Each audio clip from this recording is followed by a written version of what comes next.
साहब मेरा प्रश्न है, हमारा जो पड़ोसी देश बांग्लादेश है, उसमें जो संकट अभी चल रहा है, उसके मूल में क्या है? देखिए, बांग्लादेश 1971 में बना था, तो एक अस्वाभाविक देश तो है ही। उसका आधार और संप्रदाय या धर्म ही था। तो ऐसे देश की जो बुनियाद है वो कमजोरी होती है। ये उसकी एक अपनी राजनीतिक उसकी समस्या है।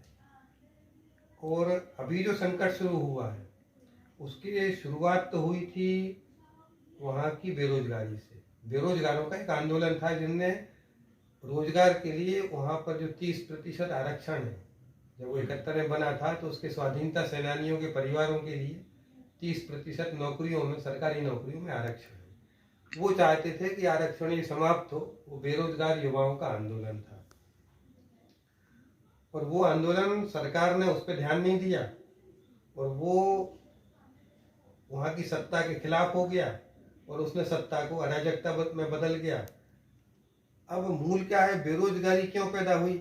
एक बड़ी मजेदार बात है इसमें कि बांग्लादेश इस भारतीय उपमहाद्वीप में सबसे तेजी से उसकी बढ़ने वाला देश है। पहले बहुत गरीब देश था, भारत से बहुत पीछे था, पर अभी उसकी विकास दर भारत से ज्यादा है और उसकी प्रति व्यक्ति आय भी भारत से ज्यादा है। तो ये बहुत तेजी से विकसित होता हुआ देश था, पर फिर भी वहाँ बेरोजगारी है। ये आज की जो आर्थिक नीतियां जिस पे हम भी चल रहे हैं, वो पूरी दुनिया चल रही है, जिसमें जीडीपी तो बढ़ती है पर आम आदमी की उसमें हिस्सेदारी है, जो आमदनी बढ़ती है देश की, उसमें कम होती है और रोजगार भी उसमें कम होते हैं। इसलिए लोगों में इन आर्थिक नीतियों के खिलाफ जो असंतोष था वो सत्ता के खिलाफ आया। वो आरक्षण विरोधी आंदोलन में बदला और उसने जो आरक्षण विरोधी आंदोलन को सरकार ने समय रहते नहीं संभाला तो वो सत्ता के खिलाफ हो गया। और वहाँ तो चूंकि पाकिस्तान, बांग्लादेश, बाकी जितने भी मुस्लिम देश, उनका स्वभाव ही एकदम अराजक हो जाते हैं,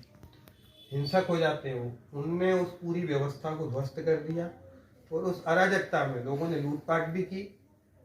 और वहाँ की जो अपोजिशन पार्टी है, मतलब सत्ता में जो पार्टी थी, आज वो अपोजिशन है, वो जो प्रधानमंत्री वहाँ गई हैं, उनकी पार्टी के लोग भी उस हिंसा के शिकार हो रहे हैं। वो घरों में घुसे हैं, उनके घर जलाए गए हैं, उनको भी लूटपूट हुई है, बहुत सारे लोग उसमें मरे भी हैं। और उसमें जो वहाँ का अल्पसंख्यक समुदाय है, उसमें हिंदू भी हैं, बौद्ध भी हैं और बाकी लोग भी हैं। उन सब पर भी हमेशा की तरह जो वहाँ पर एक जिहादी मानसिकता है, वो चूंकि अराजकता पैदा होती तो सब कुछ होता है, वो उसके सबसे आसान शिकार हुए हैं। इसलिए अभी की स्थिति में वो सभी चीज़ें बहुत ज़्यादा उलझी हुई हैं और भारत सरकार भी इसको बड़े सधे हुए तरीके से डील कर रही है, क्योंकि वहाँ के हिंदू संकट के लिए भारत आना चाहते हैं। अब वो भारत में इतनी बड़ी संख्या में उनको आने दें कि नहीं आने दें, एक प्रश्न है, क्योंकि 1 करोड़ से अधिक आबादी उनकी है। दूसरी समस्या क्या है कि हमारे उनकी जो अपदस्थ प्रधानमंत्री है, उनसे हमारे अच्छे संबंध थे, उनको हमने शरण भी दी है। तो आज की जो सरकार है और वहाँ के जो छात्र हैं, वो भारत के प्रति और नाराजगी भी रखे हुए हैं कि भारत ने क्यों उनको शरण दी है। ऐसी जटिल स्थिति में, और चूंकि प्रधानमंत्री मोदी जो अभी हैं, उनका विश्व में काफ़ी और लगता है ऐसा कि बड़ा प्रभाव है, नेता लोग उनकी मानते हैं। तो भारत सरकार अपने उस प्रभाव का, मोदी जी अपनी छवि का इस्तेमाल कर बांग्लादेश सरकार को पर दबाव डालें कि वहाँ के हिंदुओं को, जो भी अल्पसंख्यक समुदाय है, वो सुरक्षित हो वहाँ पर, वो जल्दी से जल्दी वहाँ पर, और लोकतंत्र और वहाँ पे शासन बहाली हो। और यही सभी के लिए अच्छा है, क्योंकि भारत का पड़ोसी देश है।